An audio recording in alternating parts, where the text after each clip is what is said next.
Guilty. I was always one, and I can still say that I still have it in me where I am one to rebuttal. I can't help it. I don't mind that sometimes it wants to come out because it's necessary, it needs to come out, but also I am learning the power of silence is much more handy than just having something to say. Because I always got something to say. And I'm quick with the tongue. That's the problem. So sometimes I'm like, ooh, I don't need to say nothing, but I want to.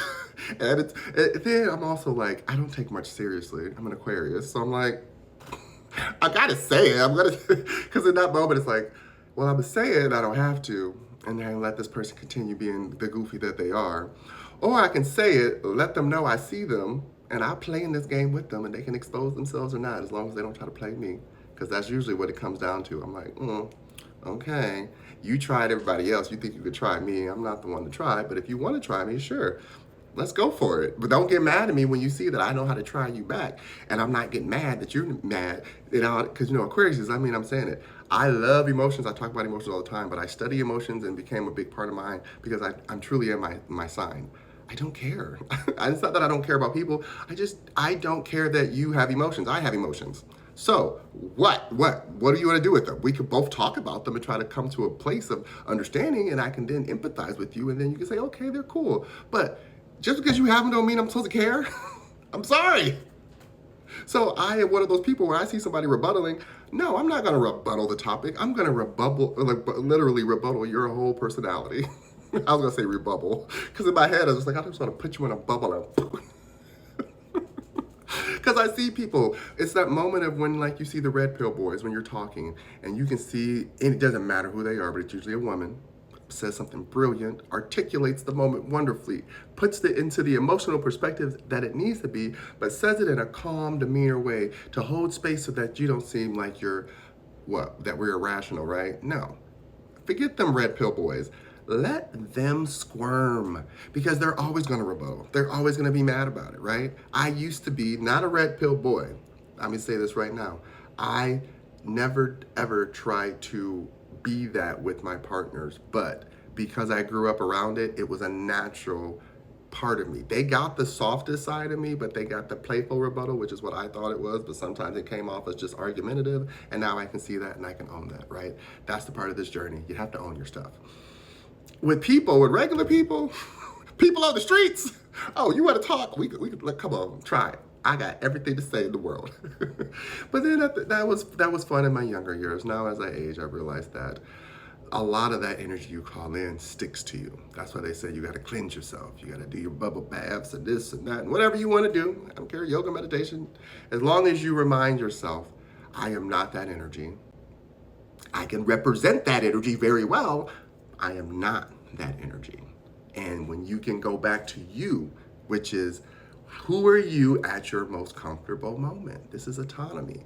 How do you self-govern yourself? The way I always say is think of yourself in your most comfortable space. Whatever space that is in your house or in your world or wherever it exists in your mind. If you can replicate that into a physical space, it's usually someone's bedroom or a living room on the couch. For me, it's like I sit on right after work. This is my Zen spot. I go to my couch. I turn on some TV show that I'm not watching. I got the music playing in the background on low, and I'm on TikTok scrolling, and I got a snack I like. In that moment, most people, I don't care what they call it, vegging out, it's spiritual for me because in that moment, my body and all my senses are occupied like children. That's why it's the externalization for mothers when they're like, do you understand it's double work where not only do I have my emotions for myself, now I have emotions of these children and their minds to deal with and their physical bodies, right? So when we are in ourselves, that's why I say reparent yourself. We say the inner child, but there's many versions of that inner child, okay? Many, many versions. There's the one that acts good, and there's the one that acts bad. There's the one who talk back, and there's the one who don't say nothing, then they blow up and chop everybody up, right?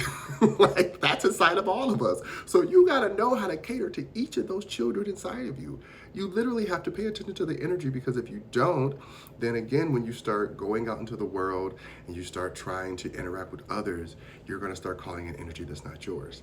And then you're gonna start believing that that's who you are, and that's not what this journey is about.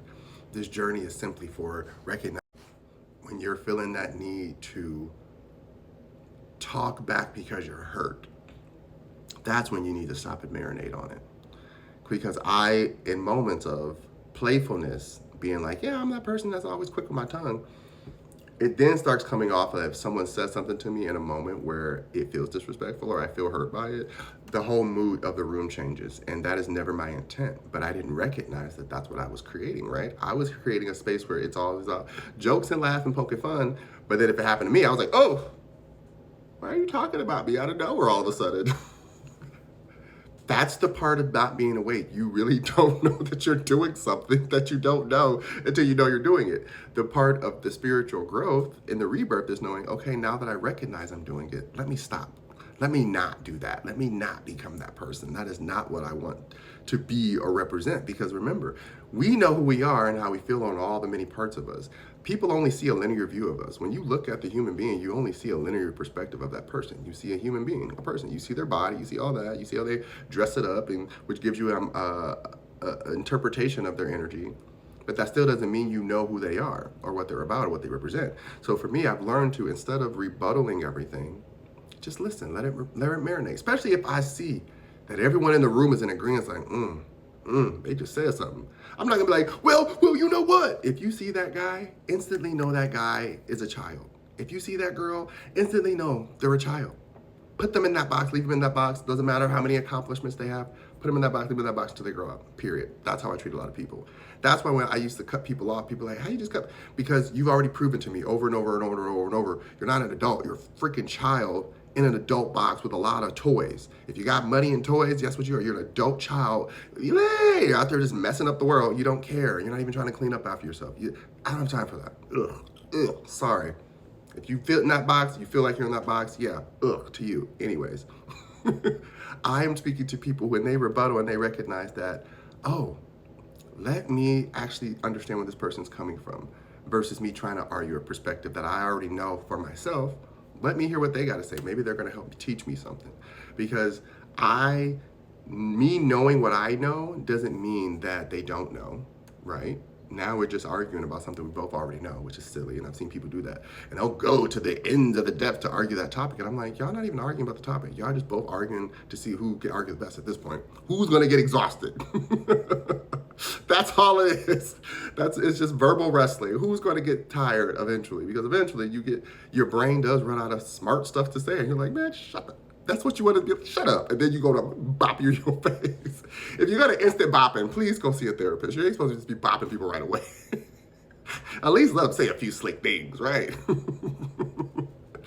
Unless they've already proven they need to be bopped. Because you know me, I'm a different spirit. I'm a spiritual warrior. I will bop you. There's spiritual levels out there. They're like, not me. I would never. Good for you. I will bop you. So don't try me. Go try that. Anyways,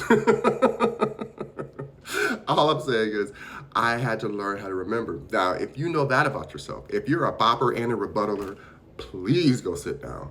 Please learn how to meditate. Please learn how to pray. Please learn how to journal. Please learn how to talk to yourself. I mean it. I mean it. Because if you are a rebuttaler plus a bopper, you gonna end up in jail. And I've ended up there a couple times back in my heyday for using this mouth and these hands. And that's how I had to learn. Like, there's no point in messing up my life over a few words and some type of composure that I could hold, right? That's growing up. That's being honest about where you're at on your journey. And so, yeah, a lot of people, even that see me doing my spiritual work, they're like, I know who you used to be. And I still am that person. Don't forget it. The spiritual journey is to remind people, I'm still that person. I've just learned to sit them in the corner. I've learned to not, when they be like, burn it down. Now wait, maybe we should just go bake a cake instead. Like, and they be like, you know what? At least you got some heat. I can accept that. That's where you meet in the middle. Because I'm telling you, people, spiritual gangsters exist. Do not let the happiness fool you, okay? But anyways, this was just for fun. Anywho, love ya.